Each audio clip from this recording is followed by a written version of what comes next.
What's up, guys? So I got something. This is the. I'm gonna review the last box first. You know, talk about some things that I liked about it. Obviously, I couldn't figure this out too well at first, but you know, I got a hang of it, and it's a focusable flashlight. 3 modes, so high, low, and then you got a strobe. It's pretty fun. AA battery. The paracord's pretty cool too. Cut it open a little bit, and you know, there's like 7 strands in there, and I got it hooked up right here. So let's open that up, and there you go. I mean, you have these strands inside to work with. I don't know if we can see that from far away, but so there's some strands inside to work with, fishing line to tie up smaller things, you know, if you need to sew something up, stitches. It's pretty cool. I like that. The knife, I haven't got to play around with it too much, but I did figure out the best edge for, you know, throwing the sparks out. You know, it's got this cool little notch here. I don't know if we can see it. Bring it a little closer. That notch works really well for throwing the ferro rod in there and creating the sparks. You know, the thing about knives is there's no best knife. You know, there's of course different quality, right? But the shape, I mean, each shape has a different function, a different purpose. You just find what it likes to do in your hand and what it likes to do with other objects, right? So, you know, I mean, at first I was throwing the sparks off this guy. It didn't work as well, but, you know, then I played with it, and there we go, you know. A lot better sparks off that little groove there. And I don't know if they intended that, you know, with this knife, but I found it out. So, you know, that's the thing with your knives. You always got to play around with them and, you know, find out their personality, basically. I mean, it's kind of fun to talk about a knife like that, but, you know, they all have different personalities. They like to do different things. They're good at different things. And it's, you know, shape determines function. That's something you'll learn in biology. Alright, so I saved some things, you know, Tinder, stuff like that. That's all in here. I mean, I just kind of put this aside for, you know, purposes of this video. I'm going to do something else with it later. And so let's go over the new box that I got in. So there are a couple things about this one. They're getting rid of the whole binder system, but, you know, I really did like it. I'm going to keep it around. You know, I don't really see the need to take the cards with me when I go camping or to have on hand, but, you know, I'm always reading about this kind of stuff, so yeah, it's cool to have a reference, but, you know, I'd rather have this on my bookshelf, you know, because I like to study, I like to do research, and, you know, this is one of the things, you know, obviously that I've come to enjoy researching. I really love this stuff, so, you know, I'm gonna keep going with the binder thing, just make my own holes. What happened was, it comes with a carabiner clip with it now, and it has a card. It looks like slightly different quality. The first one's glossy.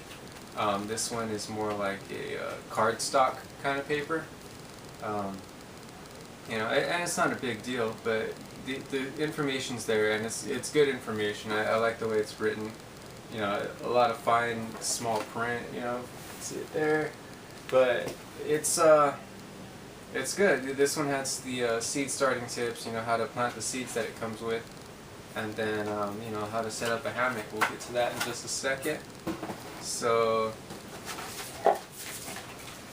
first things first, it comes with a dry bag. I think this was I forgot how many liters, 30 liters, but, you know, it feels like the texture is like basically like a pool toy or something, you know, like a floaty, whatever, a raft, you know, different things like that, inner tubes, right?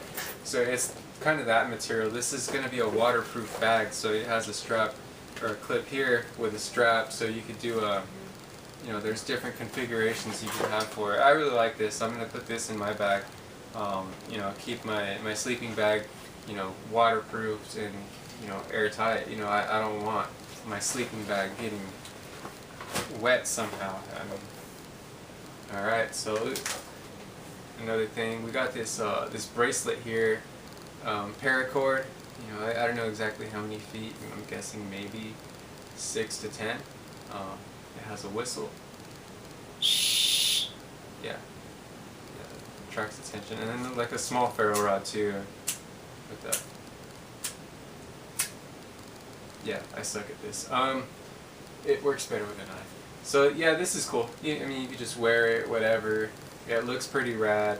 You know, conversation starter. You know, you see somebody wearing a paracord bracelet, and hey, let's talk about prepping. Let's talk about some cool stuff, right? You know, you like to shoot guns. I like to shoot guns. You know, hey, it's a nice conversation starter. So we also have this cool little multi-tool. It comes in a pouch. You may want to keep it in the pouch because it has like this little blade. I don't know if you can see that here, but bottle opener, a small saw that actually does have some teeth to it, you know, and then small, you know, for, you know, nuts and bolts and stuff like that. I mean, I don't know how handy this would be, but it's really lightweight, compact, small. The saw you could definitely use. This sharp edge you can use. So there's increments right here for measurement. That's always useful. Excuse me. Drink had a couple beers. So yeah, I mean this is pretty cool. I like this thing. Small, lightweight, useful. Set this aside. I'm gonna get to that last. All right, chili mac. Looks pretty good. Let's see if we can get a look at it here. 240 calories, 4 servings. I mean, that's pretty good right there. That's almost 1,000 calories. You know, another thing, I don't know if I mentioned that in the last video, but these things have a 25-year shelf life or something. I don't know, man. It's ridiculous how long these things last. And I mean, I would love to try some and eat them, but you know what? Like, I'm actually keeping this stuff around in case something happens. This is a crazy election year. I mean, some crazy things have happened this year. I'm gonna hang on to this, you know. That's what prepping is, you know. Yeah, it's about getting cool gear, testing cool things out, you know, developing really good skills that are useful, that can be passed down for generations, right? But it's also about preparing, you know. So I'm gonna hang on to the water packets. I'm gonna hang on to the food packets. You know, I probably won't be tasting these things. I might take 1 or 2 of them out camping, but you know, when I go camp, I stop by a grocery store, take fresh foods, you know, out with me, and of course, like I pack in mind with you know, weight and you know how easy it is to prepare, you know, to eat.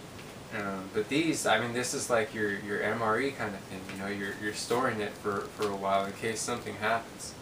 You know, hey, we just had an earthquake within the last week, a 5.1. It wasn't very big, but you know, Southern California, we get those things a lot. And in case something does happen, I don't want to regret eating up all these delicious food packets just because I wanted to test them out. So I'm gonna hang on to these, and that way, when everybody else is like resorting to cannibalism and all this crazy stuff, looting, rioting, I'm gonna be having pasta Alfredo and chili mac. You know what I mean? Alright, so again, every pack comes with seeds. This one has, I believe it's a cucumber, Ashley cucumber, and Australian brown onion. You know, and seeds are another thing that doesn't really come up too often in the prepping conversation, but it really should.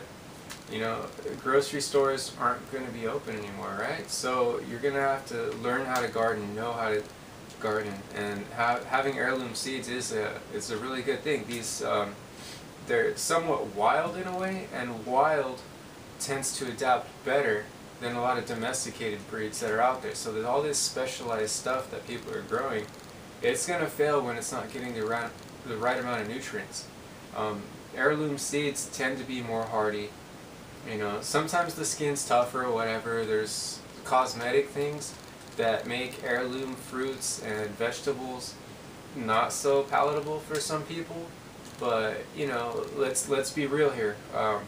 We're talking about prepping and stuff. So you know, hey, maybe the cucumber is gonna have a thicker skin, or maybe the onion is a little more bitter.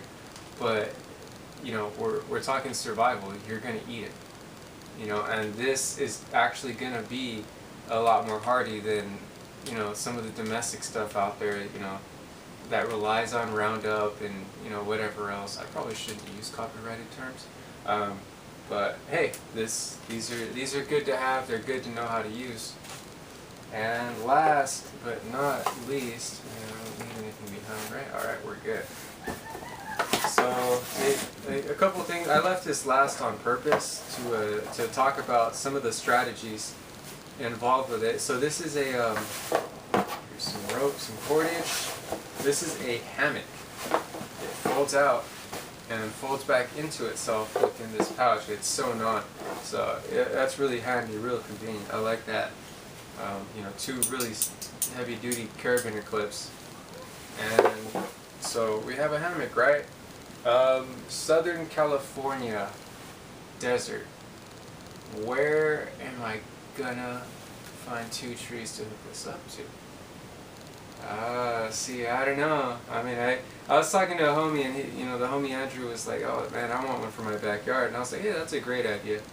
And you know, use your imagination. I mean, you could clip these 2 together, hang it from a tree, and then, I mean, you have something to, you know, a seat to hang onto or somewhere to store your food, whatever. I mean, there's still uses and purpose for this, but, you know, something to keep in mind when you're prepping or, you know, getting ready to camp is that location matters a whole lot.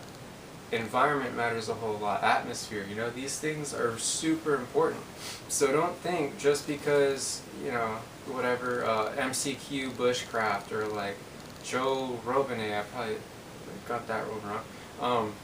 You know, these guys, they have really cool hammock setups, right? But what good is that going to do me here in the desert? You know, so you got to use your brain a little bit when you're coming up with this prepping stuff. Do some research. Know your area. That's like a super important skill that, you know, a lot of people kind of take for granted. You know, we spend a lot of time indoors. I'm indoors right now.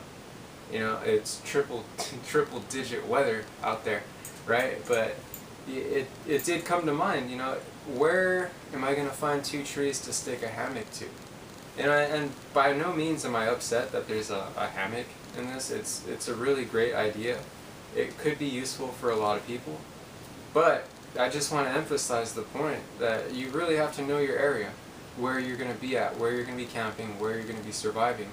You know, do you want to spend the $50 to $70 on a piece of gear and then come to realize, I don't have trees to attach this to, right?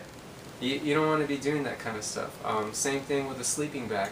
Do you need to get a negative 40 degrees Celsius, you know, near absolute zero sleeping bag? Maybe some people do, I mean, if you're out in Alaska, but here in the desert, maybe a thinner, lighter bag would be better off for me, right? So, you know, some things to keep in mind is that atmosphere, temperature, all these things matter when you're collecting and, you know, preparing your survival gear. You know, so I don't know, I still really like this. I am going to use it.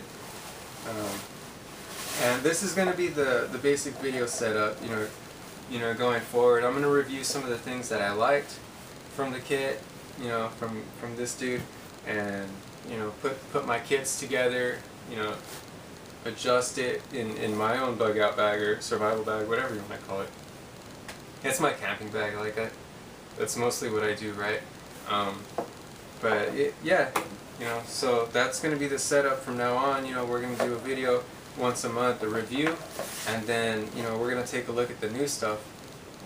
You know, after I shut this camera down, I'm gonna, you know, start assembling this stuff in my kit. You know, test it out. I mean, hey, it's hot outside, but I have to know what this feels like, right? And the only way to do that is to practice, practice, practice. So, you know, with that in mind, you know, thanks for watching. Like, subscribe, comment.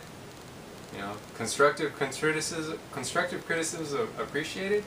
But, you know, if you're gonna be trolling me, I'm just gonna delete your shit. Like, I don't put up with anybody's bullshit, really. So, you know, if you're just gonna be a dick, like, you know, sorry, yeah, freedom of speech, but you know that doesn't apply when it's on my page. You know, go cry about it. All right, thanks.